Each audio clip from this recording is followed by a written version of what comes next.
Hey everybody, Joker here with another episode of To the Mancave. This doing kind of an oddball episode, I must say, but then again, what episode isn't? On why I admire the movies Abraham Lincoln, Vampire Hunter, and The Campaign. So yeah, I just saw these two movies over this past week or so. I saw Abraham Lincoln, Vampire Hunter around the time of Halloween, and I saw The Campaign, quite coincidentally, on Election Day. And both are good movies, but this is not going to be a review of those movies, because I just typically don't tend to review movies that have been out for a bit, because by then everybody, knows and stuff. But anyway, not a review of these movies. I'm not going to tell you, okay, this is why they're good, this is why they're bad, and that kind of stuff. I'm going to tell you why I admire those movies. So, yeah, like I said, both good movies in their own right. I guess just to kind of do a quick synopsis of it. Abraham Lincoln Vampire Hunter is obviously a kind of supernatural movie. Pretty much a twist on history where Abraham Lincoln was a vampire hunter. I mean, what else can you say? So a pretty fun action movie, but not to get into too much of a review. So anyway, why I admire Abraham Lincoln Vampire Hunter. I admire it because it takes this serious, very serious character from American history, Abraham Lincoln, of course, President of the United States during the Civil War. Didn't have a whole lot of fun in his life.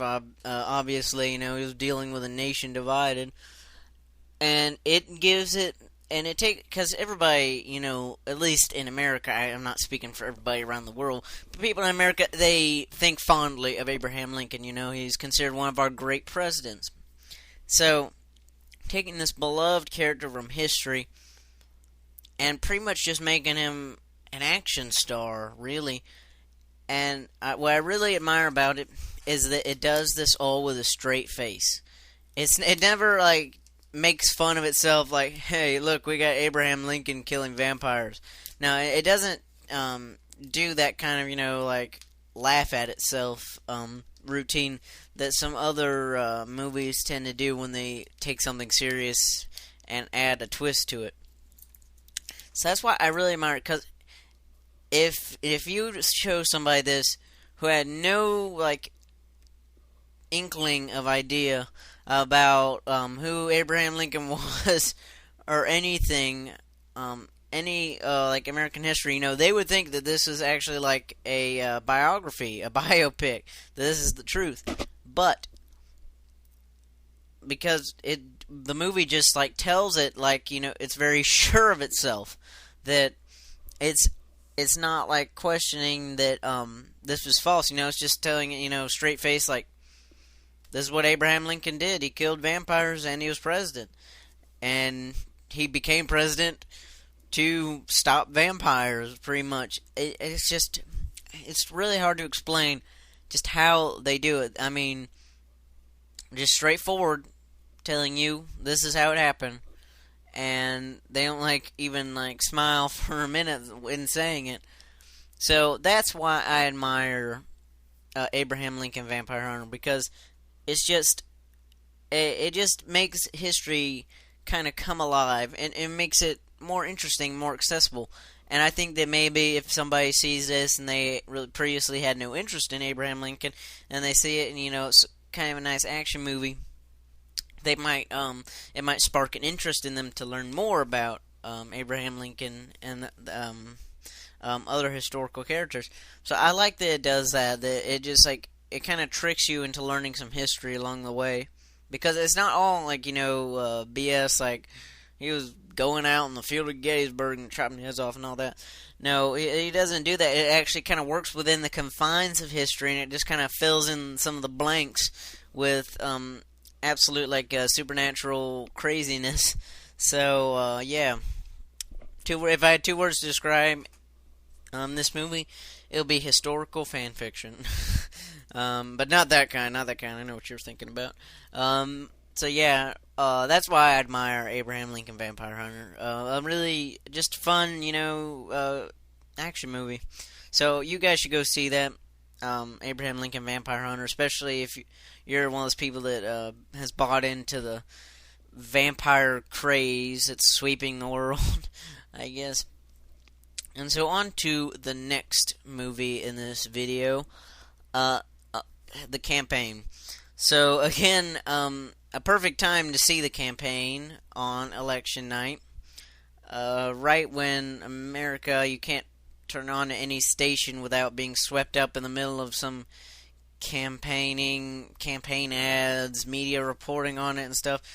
And to just like watch the campaign on that night, it really just point out the madness, the whole madness of political campaigns. It should, and that's why I admire for it, because it is a comedy movie. Obviously, if you've seen any of the trailers, then it's no doubt. It's got Zach Galifianakis and Will Ferrell as two opposing candidates, and there's a bunch of goofy, outrageous moments that follow, and it's pretty funny at parts. But it does something more than that. Is it successfully lampoons American politics, because American politics really is just a absolutely mad profession to be in. All the political slandering and stuff. And obviously this movie takes it up to the notch. But, I mean, it's the same thing, really, what these campaigns are doing. Or what they were doing. I guess everything's stopped now because the election is obviously over. But what any political campaigns do, the political slandering, the name-calling, insults, badgering, the exaggeration of truth, all of that. Like, I love this one part, because it seems to me that in politics and stuff, people like to, grab onto, the smallest thing that you may have said or done, 20 years ago or something, and then they dedicate a whole political ad to it and make it some big controversy or something. And it's one part in the movie where Will Ferrell and Zach Galifianakis' characters are having this kind of debate at a high school gym or something, and Zach Galifianakis' character, he pulls out this crude little story.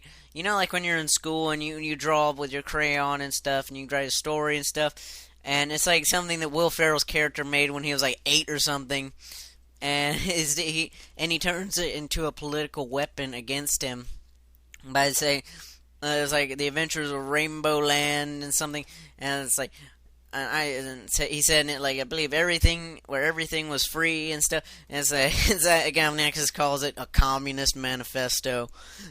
And so I found that absolutely hysterical. Just turning something innocent from somebody's childhood and then turning it into a political weapon against them.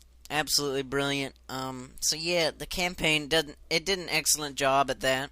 At just pointing out the outrageousness of political campaigns. And it also pokes some fun at and kind of blatantly attacks how candidates are backed by big corporations nowadays, a lot of them. And because I guess that's kind of the story behind the story that's going on. Again, I'm not trying to get into that much of a review, but the story pretty much is just that Will Ferrell's character has been unrivaled in United States Congress for many years, and this big corporation, they essentially, the Zach Galifianakis character, he's the hapless son of this former political advisor, and so they kind of select him to be their candidate, so that once he's elected, he could allow them to buy a bunch of land in the small town in North Carolina where it's taking place, and pretty much sell it to China. So yeah, definitely attacking how corporations are backing candidates and stuff like that. So again, another excellent job at that. And I'm probably making the movie sound really like a deep social commentary when it isn't, because taking over, it's still a comedy at heart, outrageous scenarios and stuff, and yeah, don't and don't go showing this to like a class of high schoolers or anything as like this is political science or anything. Um, but yeah, excellent job at just lampooning American politics. I mean, so pretty much this video I'm just serving as a recommendation video, so to speak, for you guys to go out there and see these movies because they're good movies, but they also do a little bit more than that. Some things that you might not pick up on in your first viewing. So yeah, just wanted to tell you guys about those movies, tell you some things that I noticed. So, if you guys have seen those movies, what do you think? Tell me in the comment section below. Again, your feedback is always welcome. So just tell me what you think. As always, about what videos I'm planning on in the future. Well, I hope to go see the new James Bond movie this weekend, Skyfall. So hopefully I will see that, and hopefully I will do a review of that. There will also be a new episode of Figure Pickups this weekend, for sure, because I got some new Star Wars figures. I know you guys are always like to see the new Star Wars stuff. So, very excited about those items, which I won't spoil, because then there will be no point in doing a Figure Pickups video. So, yeah, beyond that, not really sure, of course. You guys have heard this before, and I'll say it again, that, I don't really have a planned schedule of what videos I'm doing. It's whatever I feel inspired to do, whatever I want to do at the moment, and all that kind of stuff. So, yeah, that's it for me, guys. Again, I recommend that you guys go check these movies out. Both movies are rated R. Abraham Lincoln is a bit gory and scary at moments, so if you're sensitive to that, and the campaign can be a little bit raunchy at moments, so don't show it to like your kids or anything, obviously. So thank you guys for watching as always. This is Jerk Fett signing out. Bye.